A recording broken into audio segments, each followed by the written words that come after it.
Et y'a tout le monde, on se retrouve pour un petit guide sur Riftbound. Alors aujourd'hui, je voulais vous parler des keywords, donc les mots-clés du jeu.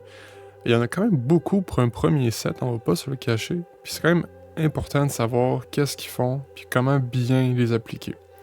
Donc je vais également faire ce genre de vidéo pour le set 2 et les sets à venir, pour bien les expliquer et que ça soit clair pour vous en jouant. Donc commençons, ça va être en ordre alphabétique. Commençons avec Accelerate. Donc Accelerate est un des mots-clés plutôt simples, je dirais. Donc à chaque fois j'ai une carte exemple, ici on a le Blazing Scorcher. Donc Accelerate, en fait, lorsque vous jouez la carte, vous payez son coût, donc ici 5 d'énergie. Lorsque vous la jouez, vous pouvez payer une énergie supplémentaire et une rune, donc un coup de pouvoir, de power, de la couleur de la carte additionnelle pour la faire entrer en jeu prête. Parce qu'on se rappelle, toutes les unités normalement rentrent en jeu épuisées, donc de côté. Mais Accelerate vous permet de les faire rentrer prêtes pour aller conquer possiblement le même tour. Donc ça peut être très puissant en début de game pour des points rapides ou en late game pour contester les battlefields. Ensuite, un mot très important et pas facile à comprendre au départ, action. Donc ici j'ai Disintegrate qui coûte 4 d'énergie, c'est un sort qui a action. On fait 3 dégâts à une unité à un battlefield si ça l'élimine piocher une carte. Donc action, ce qui est important à comprendre, c'est qu'il y a des fenêtres précises pour jouer ce genre de sort. À votre tour, vous pouvez toujours jouer tout type de sort. Mais les sorts action sont seulement jouables si il n'y a rien d'autre qui attend d'être résolu actuellement. Donc si vous jouez une carte qui a action, comme un sort, c'est que c'est la première chose que vous faites, si on veut, sur une chaîne virtuelle que vous vous imaginez.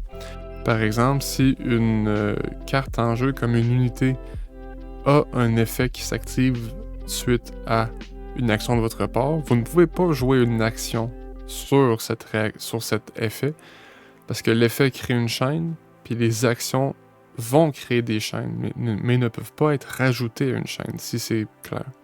Sinon, en showdown, donc si par exemple, vous vous déplacez sur un battlefield où il y a une unité adverse pour le contester, ou alors vous faites attaquer et que votre adversaire vous passe la priorité, alors vous pouvez jouer une action, et à ce moment-là, lui pourra jouer des réactions. Mais l'action, voilà, c'est à peu près ça les fenêtres pour les jouer. J'espère que c'était assez clair, sinon je peux toujours répondre à des questions en commentaire. Ensuite, très simple, assaut. Donc ici, le Chemtech Enforcer qui a assaut 2.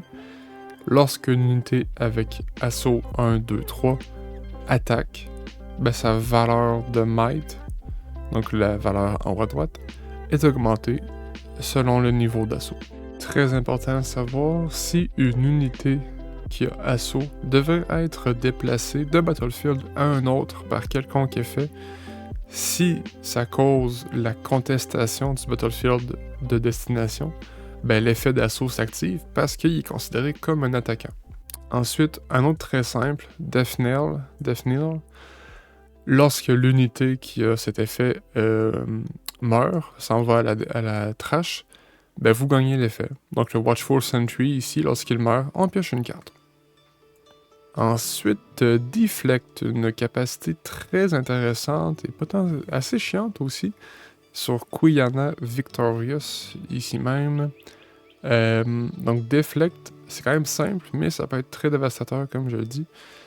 Si votre adversaire veut cibler Quyanna avec un sort ou une capacité, ils doivent payer un pouvoir, donc un power de plus. Donc par exemple, un charm qui coûte 1 et 1 power vert, coûterait 1 et 2 power verts potentiellement, pour cibler Quyanna qui a Deflect. Certaines unités ont Deflect 2, donc là il y a 2 runes en plus qu'il faut recycler pour les targeter, donc un effet très puissant.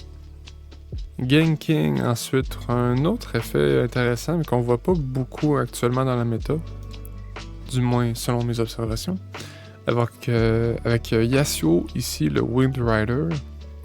qui a un effet lui-même très, très spécial, mais ganking, en fait, c'est simplement que l'unité peut se déplacer de battlefield en battlefield.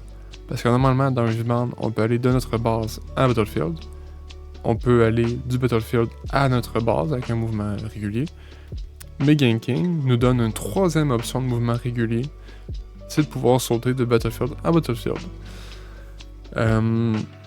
Donc, effet très puissant. J'ai rien de ça. Il n'y a rien de très spécial à dire. C'est assez clair, je pense, à comprendre directement.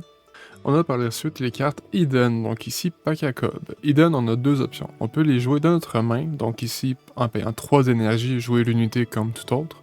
Ou on peut les cacher pour 1 power, donc une rune recyclée, face cachée, sur un battlefield qu'on contrôle. On ne peut pas jouer de cartes Hidden cachées à notre base, seulement sur un battlefield qu'on contrôle. Et plus tard, on va pouvoir réagir, donc à la vitesse réaction qu'on va voir plus tard, pour 0, donc gratuitement. Très important, on ne peut cacher qu'une seule carte par battlefield, sauf avec le Bundle 3, si je me trompe pas, qui permet d'en cacher 2 sur celui-ci. Légion, par la suite, un effet fort intéressant, un effet combo en quelque sorte. Ici, sur le Noxus Hopeful, une 4 d'énergie pour 4 de might.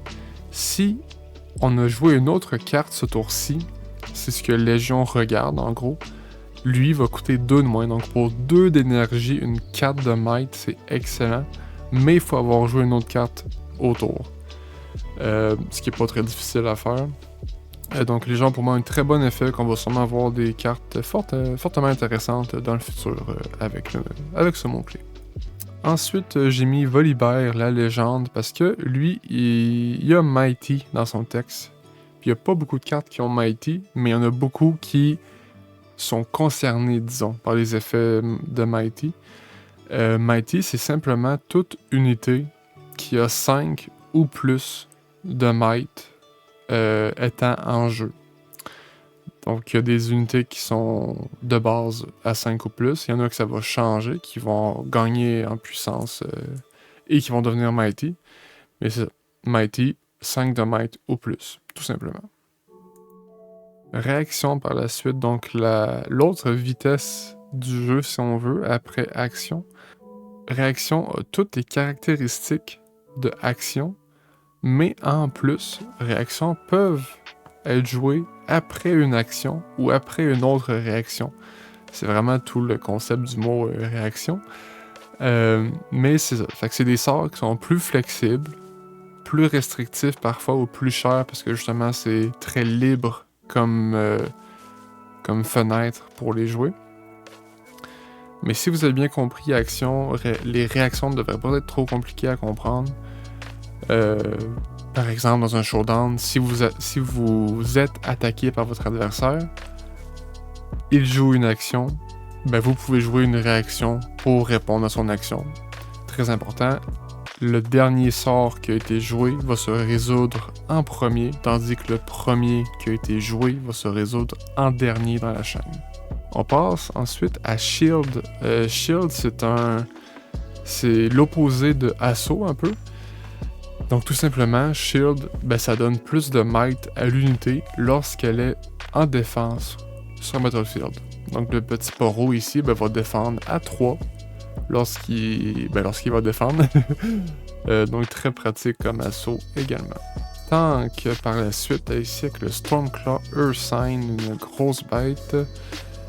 Les tanks, c'est très simple. Le texte l'indique très bien, mais ici dans un showdown, donc dans un combat, vous avez plusieurs unités qui sont en défense ou même en attaque.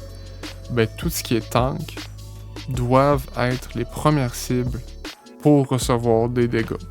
Donc si l'adversaire a par exemple 10 dégâts à séparer sur vos unités et que vous avez le Stormclaw Ursine sur le battlefield, ben, il y a 6 de ces 10-là qui sont automatiquement assignés à lui et le reste sont divisés comme l'adversaire le souhaite. Mais fait que les tanks, ça va protéger vos autres unités de manière quand même intéressante. C'est pas le mot-clé le plus fréquent en ce moment, mais ça peut être pratique. Temporary ensuite, un autre mot-clé quand même rare, mais qui peut être intéressant. Donc ici avec la Sprite Mother, une carte assez chère quand on regarde ça, 4 d'énergie, 1 recyclage pour 3 de might seulement, mais lorsqu'on la joue, on joue un Sprite qui a 3 de might, c'est un token, et qui arrive en jeu prêt en plus, mais qui a temporaire. Donc temporaire, ça dit que au début de votre prochain tour, à la phase de beginning, donc après l'awakening, on élimine tout ce qui est temporaire, donc avant de faire des points.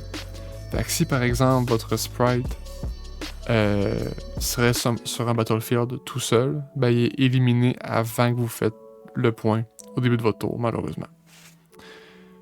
Mais ça donne accès quand même à des meilleures attaques, des meilleures défenses. Pas des meilleures défenses, mais ça, des meilleures attaques, des petits tours de passe-passe pour un peu casser le plan de votre adversaire avec ce genre d'unité-là. Moi j'aime bien, à voir si on va en avoir plus dans le futur. Et on termine avec Vision. Donc Vision, c'est le Scry à Magic pour ceux qui connaissent, si je me trompe pas. Avec Vision, lorsque vous jouez une unité qui a Vision, vous regardez la carte du dessus de votre deck principal, vous pouvez la recycler. Sinon, vous la laissez sur le dessus. Fait que ça vous permet de faire du ménage un petit peu sur votre top deck, de gérer vos prochaines pioches. Moi, je trouve que c'est vraiment fort comme mot-clé, mais c'est pas très populaire non plus, je pense, en ce moment, à voir dans le futur, mais moi, j'aime ça. Il y a assurément de quoi faire avec ce mot-clé-là. Donc voilà, ça fait le tour des keywords de Riftbound et du premier set Origins. J'espère que ça a été clair pour vous. Si vous avez des questions, n'hésitez pas en commentaire. Laissez un like, abonnez-vous si ce n'est pas déjà fait, et moi je vous dis à la prochaine.